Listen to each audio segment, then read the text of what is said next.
শিক্ষা নলয় ইহঁতে, কাৰণ ইহঁতে অশিক্ষিত মানুহে ইংলিছ ক'লে যদি শিক্ষিত হয় এইটো কথা নহয় আঙুলি দেখাই এনেকুৱা কৰি আমাৰ ইয়ালৈকে আছে মাটি, সেই মাটি কি কৰিব? খাৰ খাব ইহঁতে।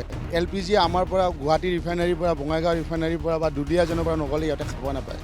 আমি মেঘালয় নগ'লে খাব পাৰিম। আমাৰ ইয়াতে গোটেই আমাৰ সোণৰ অসম, তুমিও জানা ময়ো জানো, গোটেইখনে জানে আমাৰ ইয়াতে কি নাই, চব আছে। কিন্তু সিহঁতে যিখিনি মানে বদমাচি কৰি আছে সেইখিনি সিহঁতে নিজে গম পাব। USTMত কেইজন পঢ়ে? USTMতকৈ বেছি ডাউন টাউন ইউনিভাৰ্চিটিত পঢ়ে। গোটেইখিনি আমাৰ অসমৰ ওপৰত নিৰ্ভৰ, কিন্তু আমাৰ অসমৰ মানুহক সিহঁতে বুঢ়া আঙুলি দেখায়। সিহঁতে কথাটো এনেকুৱা হ'ল, হুদু দেখিছে ফান দেখা নাই, বুজিছে নাই? সিহঁতে আঙুলি দেখাই এনেকুৱা কৰি আমাৰ ইয়ালৈকে আছে মাটি, সেই মাটি কি কৰিব? খাৰ খাব সিহঁতে। আমি খাৰ খোৱা অসমীয়া হ'ব পাৰোঁ। এটা ইণ্ডাষ্ট্ৰি নাই সিহঁতৰ তাতে। LPG আমাৰ পৰা গুৱাহাটী ৰিফাইনাৰীৰ পৰা বঙাইগাঁও ৰিফাইনাৰীৰ পৰা বা দুলীয়াজনৰ পৰা নগ'লে সিহঁতে খাব নাপায়। আমি যেতিয়া টুৰিষ্টৰ গাড়ী এখন লৈ যাওঁ, আমাক ৰাস্তাত আগভেটি ধৰে, আমি 500 ৰুপিজ তোমাক কমিশ্যন দিম, আমাক পেচেঞ্জাৰকেইটা আমাৰ হোটেলত দিয়া। কথাটো এনেকুৱা টাইপ, কিন্তু সেই টুৰিষ্ট নগ'লে সিহঁতে খাব ক'ৰ পৰা? মানে সিহঁতে আৰু আমাৰ অসমৰ মানুহৰ ওপৰত বৰ্বৰা আক্ৰমণ কৰে। যিখিনি সিহঁতৰ ইনকাম চ'ৰ্চ গোটেইখিনি অসমৰ।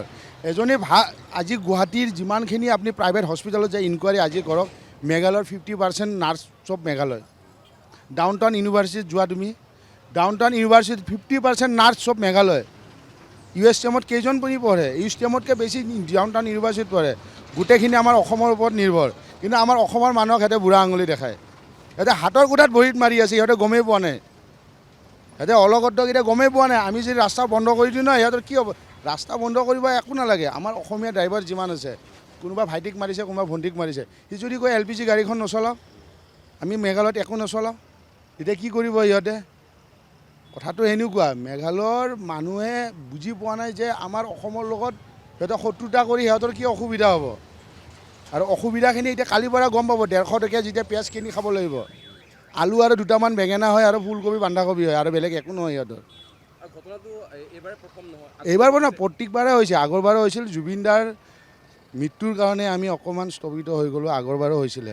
জুবিন দাৰ কাৰণে সিহঁতে শিক্ষা নলয় ইহঁতে, কাৰণ সিহঁতে অশিক্ষিত মানুহে ইংলিছ ক'লে যদি শিক্ষিত হয় এইটো কথা নহয় ইংলিছ ক'লে শিক্ষিত হ'ব নেকি? সেইটোৱে নহয়, কেতিয়াও নহয়। সিহঁতে 1 নম্বৰ অশিক্ষিত। আৰু কি ক'ম তোমাক তাতকৈ বেলেগ আৰু ক'ব লগা ভাষা একো নাই। সিহঁতৰ নিজৰ ভৰি কোঠা সিহঁতে নিজৰ ভাঙি ল'লে। প্ৰচেছন কৰিছা তোমালোকে, প্ৰচেছন কৰা। আমাৰ অসমৰ গাড়ীত খিলঞ্জীয়া গাড়ী এখন, আমি গাড়ী লৈ ভাড়া লৈ গৈছোঁ, তোমাকে লৈ গৈছোঁ বা কাৰোবাক, গাড়ীখন গ্লাছখন ভঙাৰ অধিকাৰ নাই নহয়। গাড়ীখনত ইঞ্চুৰেঞ্চ ক্লেমো নহয় গ্লাছ এখন ভাঙিলে। বডি ডেমেজ হ'লে ইঞ্চুৰেঞ্চ ক্লেইম হয়। গ্লাছখন ভঙাৰ পিছত আমি ইয়াৰ পৰা মেঘালয় এক চাইড লৈ গ'লে আমি 2500 টকা পাওঁ বা 2000 টকা পাওঁ। গ্লাছখনৰ দাম হ'ল 6000 7000 টকা। ক'ৰ পৰা আমি ভৰিম?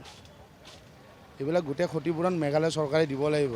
সিহঁতে আমাৰ অসমৰ মানুহৰ যিবিলাক আমাৰ ড্ৰাইভাৰ সন্থা আছে বা যি নহওক, অসম চৰকাৰৰ লগত কি আলোচনা কৰে সিহঁতৰ নিজৰ পাৰ্চনেল কথা, কিন্তু আমাৰ যিখিনি ক্ষতিপূৰণ হৈছে ড্ৰাইভাৰৰ লগত সেইখিনি সিহঁতে প্ৰতিশ্ৰুতি দিব লাগিব যে আমি গাড়ীকেইখন বনাই দিম বাছ। নহ'লে আমি কিয় যাব দিম তোমালোকক? আমি মেঘালয় নগ'লে খাব পাৰিম।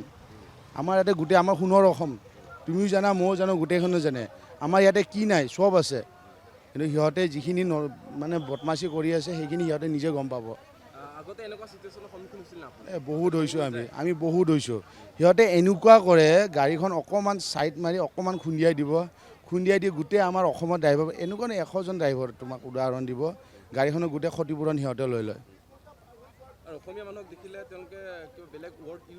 সিহঁতে অসমীয়া মানুহ বুলি নহয়, সিহঁতে তাৰমানে অলপ বেলেগ চকু দি চায়।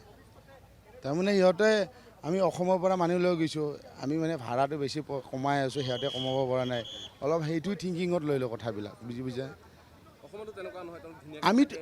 মই তোমাক কি কৈছোঁ, আমাৰ অসমত যিমান নাৰ্ছিং হোম আছে চাই লোৱা, গোটেই নাৰ্ছবিলাকে মেঘালয়ৰ 50% নাৰ্ছ গোটেই মেঘালয়ত কাম কৰি আছে, ফুল ছেফটিত ঘূৰি আছে।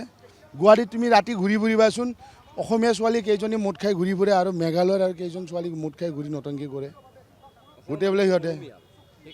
সেইকাৰণে আমি মৰি গ'লোঁ আমি সেইকাৰণে। আজি গাড়ী EMI আছে, আমি গাড়ী চলাব লাগে, EMI দিব লাগে। আজি প্ৰচেছনত পৰি আছোঁ, ইয়াতে আমি ৰোড ব্লকত পৰি আছোঁ। কালিলৈকে গাড়ী EMI দিব নোৱাৰিলে গাড়ীখন টানি লৈ গুচি যাব। আমাৰ ইমান টকা পইচা থাকিলে আমি মেঘালয় যাব নালাগে নহয়, গাড়ীখন চলাই কিনে খাব নালাগে নহয়।